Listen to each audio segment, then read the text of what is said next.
Hello friends, good morning सकलोके। आमी एतिया टोपनिर পৰা উঠিলো। উঠিয়ে কাপবন এৰি আমি এতিয়া চাহ খাম। এয়া চাহ লৈছোঁ, ভুজিয়া লৈছোঁ, বিস্কুট লৈছোঁ আৰু খালি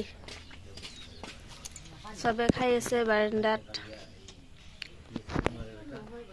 আজি স্কুল বন্ধ, 2 অক্টোবৰ কাৰণে গান্ধী জয়ন্তী নে কি কয়, স্কুল বন্ধ হৈ আছে। তাৰ কাৰণে আমি দেৰি কৰি উঠিলোঁ। এতিয়া আমি চাহ খাই লৈ কাম বন কৰিম। আজি ফ্ৰী আছোঁ। এতিয়া কিতাপ ল। তো গাইজ, এতিয়া আমি চাহ খাই লৈ গা পা ধুই ল'লোঁ। এতিয়া মোৰ ঘৰৰ অৱস্থাটো চাওক। মই আপোনালোকৰ ঘৰৰ অৱস্থাটো দেখাই আছোঁ। একো কামেই কৰা নাই। এয়া চাওক, এতিয়া মুচৰি আছে কাপোৰ। ইফালে কাপোৰ ভাজ কৰিব আছে, কিমান কাপোৰ চাওক। ইফালে বাচন ঠাচন মানে গোটেই লেতেৰা হৈ আছে। এতিয়া মই বিছনাখন উঠাই ল'ম, গোটেই কাম বন কৰিম। আৰু আমি হ'ল গাঁঠীয়া মানুহ, তাৰ কাৰণে চেয়াৰত উঠি উঠি কৰিব লাগে।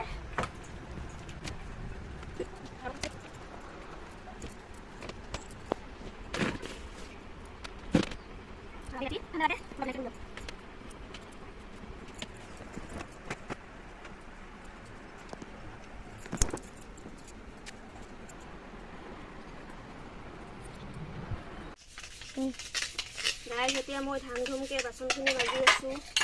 বাচনখিনি মাজা হ'লে এয়া কাপোৰ ধুব আছে। কাপোৰ চাপোৰ ধুই ঘৰটো মুচিলে হৈ গ'ল মোৰ কমপ্লিট কাম। তাৰপিছত আৰু ভাত বনাব লাগিব। যিহেতু স্কুল নাই, তাৰ কাৰণে লাহে লাহে কৰি আছোঁ। আৰু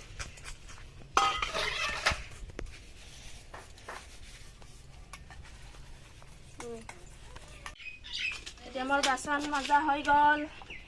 মই আজি পুৰা মানে স্কুল নাইতো, লাহে লাহে ঘূৰি ঘূৰি কাম কৰি আছোঁ। স্কুল থাকিলে এইখিনি বাৰত মানে বহুত ঝামেলা হৈ যায়। মানে ৰাতিপুৱা সোনকালে উঠি খুৱাই লোৱা স্কুলত লৈ যাব লাগে। এতিয়া মই কাপোৰখিনি ধুম।